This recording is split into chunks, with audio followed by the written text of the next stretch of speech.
Я стал очевидцем чуда, да, то есть начался закат, и я растерялся, я просто не знал, в какую сторону снимать, но настолько все было красиво. Вот, и у меня получилась эта фотография, я ей очень дорожу, и таких у меня за 5 лет единицы. Но с другой стороны, есть фотографии, которые, может быть, не несут в себе художественную ценность, но они крайне важны для меня. Для того, чтобы сделать некоторые из них, приходилось рисковать здоровьем, жизнью. Но, я, собственно говоря, и не жалею об этом. Таких художественных фотографий в арсенале участников проекта «Горная Абхазия» сотни. У каждой из них своя история, свой путь, о котором Тенгиз Тарба и хотел рассказать ребятам. Сегодняшнее общение не только о красотах, которые таят в себе абхазские горы. Это больше рассказ о предках, которые любили горы, чтили традиции и не нарушали табу.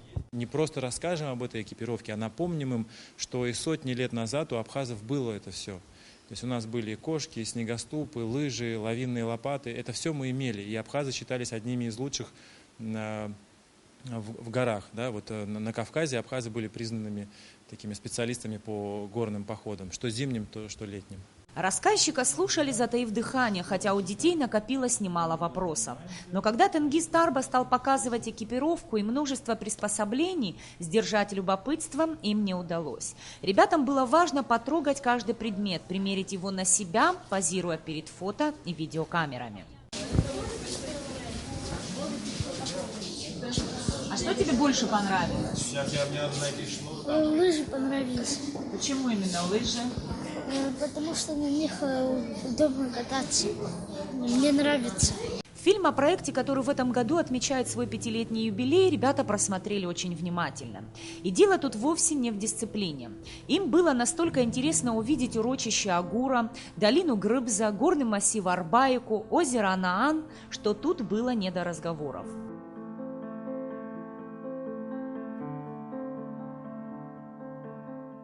Приезд учеников Ачимчирского лицея-интерната из числа многодетных семей в гости к проекту «Горная Абхазия» не был бы возможен без благотворительной общественной организации «Киарас». Сегодняшних впечатлений им хватит надолго. И, возможно, среди этих ребятишек есть те, для кого в будущем горы станут родным домом.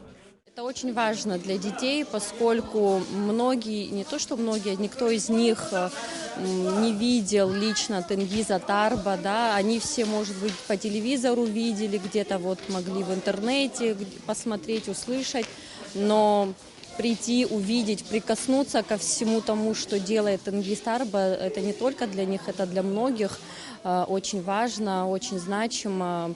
И мы, конечно, хотели бы поблагодарить и компанию «Аквафон», Тенгиза Тарба, которую предоставили такую возможность.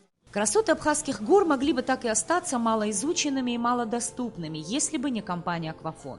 Первый оператор мобильной связи Абхазии не только поддерживает этот яркий и важный проект, но и дает возможность всем желающим познакомиться с ним поближе.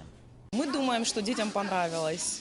Тенгу прекрасно провел экскурсию, дети узнали много нового. Самое главное, что они услышали о том, как нужно вести себя в абхазских горах, что есть определенные табу, что можно, что нельзя. Вот это все они сегодня впитали. Мы очень рады, что это состоялось. Будем стараться продолжать эту традицию, потому что у проекта «Горная Абхазия» очень много наработанного материала. Вот сегодня мы поделились частичкой, будем двигаться дальше в том же направлении. 5-летний рубеж пройден, но, как утверждают руководители проекта «Горная Абхазия», это лишь начало. Приключения еще будут. Впереди много планов. Главная цель – открыть горы Абхазии заново, чтобы каждый житель нашей республики в любое время года чувствовал себя там уютно и комфортно. Нисфаршба, Астамур Гожба, Абхазское телевидение.